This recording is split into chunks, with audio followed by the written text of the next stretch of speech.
Well, in the U.S., lawmakers back in their home districts during this week's congressional races are hearing from angry constituents at local town hall meetings. Now, the White House is dismissing the protests as a misrepresentation of the larger population.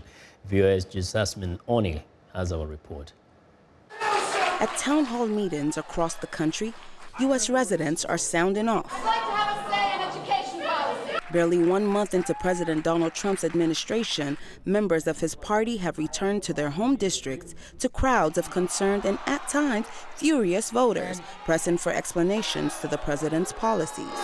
I think, however, from the repeal of the Affordable Health Care Act, otherwise known as Obamacare, to the president's immigration policies, Republican lawmakers are getting an earful.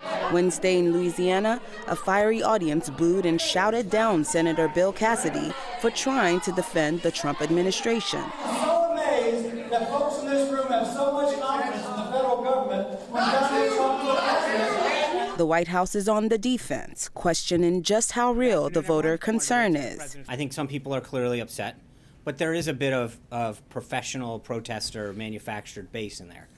But there are people that are upset.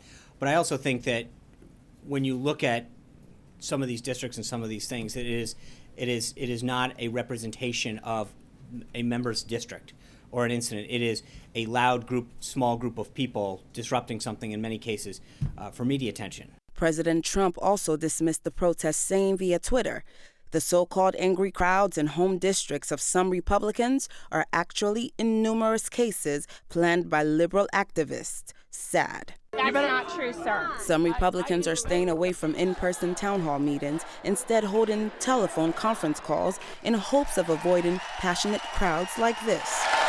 Jesusemen, VOA News.